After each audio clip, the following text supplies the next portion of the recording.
Drama serial Delhi तो है कि आने वाली इसमें आप देखेंगे कि जब हारून की माँ अबीरा से कहती है कि अबीरा बेटा तुम क्यों इस तरह अब हारून से लड़ती झगड़ती हो और तुम्हारा इस कंडीशन में गुस्सा करना तो बिल्कुल भी ठीक नहीं है, बच्चे को कोई नुकसान पहुंच सकता है। तो इस साथ ये अबीरा कहती है कि अच्छा पहुंचता है तो पहुंच जाए, मैं क्या करूं, मेरी जो जिंदगी ही अजीरन हो गई है। ये सुनते साथ ही हारून की माँ कहती है कि मुझे तो लगता था कि शायद तुम मेरे बेटे की तरह ही ये खबर सुनने के बाद बहुत ज्यादा खुश होगी, लेकिन इसके बरअक्स है। ये सुनते साथ ही अबीरा कहती है कि आपको क्या लग रहा है कि मैं आपके बेटे की तरह और आपकी तरह जश्न मनाऊं, जबकि ऐसा हरगिज नहीं है, मैं बहुत जल्द इसे छुटकारा हासिल कर लूंगी। तो सुनते साथ ही हारून की माँ कहती है कि ऐसा हरगिज ना करना।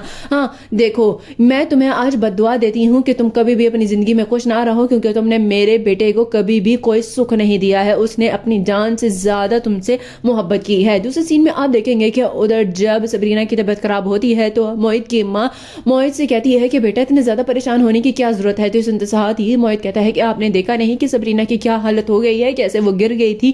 तो सुनते साथ ही मोहित की माँ कहती है कि अरे नादान, तुम क्यों इतने ज्यादा परेशान हो रहे हो, तुम्हें पता है कि तुम बाप बनने वाले हो। तो सुनते साथ ही मोहित कहता है कि क्या मतलब, ये आप कैसे कह रही हैं। तो ये सुनते साथ ही मोहित की माँ कहती है कि तुम्हें अभी मेरी बात समझ नहीं आएगी, देखना जब तुम्हें डॉक्टर ये बात कंफर्म करेगी ना, फिर तुम वाकई में ही बहुत ही ज्यादा खुश हो गए। ये सुनते साथ ही मोहित कहता है कि लेकिन ये बच्चा सरमत कभी तो हो सकता है। सुनते साथ ही मोहित की माँ कहती है कि बस मोहित, बस ऐसा कुछ भी ना कहना, क्योंकि तुम्हारे और सबरीना की जिंदगी में जो भी जहर घोला है ना, वो अबीरा ने ही घोला था, जबकि ऐसा कुछ भी नहीं है। लास्ट सीन में आप देखेंगे कि उधर खबर पहुंच जाता है अबीरा की माँ के पास और अबीरा की माँ से कहता है कि आपको पता है कि आपने जो नेकी की थी वो आपकी बेटी ने सारी की सारी रायगा कर दी है। तो सुनते साथ ही सब वही कहती है कि क्या मतलब, क्या कहने आए हो खबर तुम। तो सुनते साथ ही खबर कहते हैं कि हाँ यही तो कहने आया हूँ, अबीरा ने मेरी बेटी की जिंदगी में इतनी ज्यादा आजमाइशें और दुख भरे हैं ना कि अब खुदा खैर ही करे आप दोनों पे ही। सुनते साथ ही सब वही कहती है कि लेकिन मैं तो सबरीना से बेइंतहा मोहब्बत करती थी,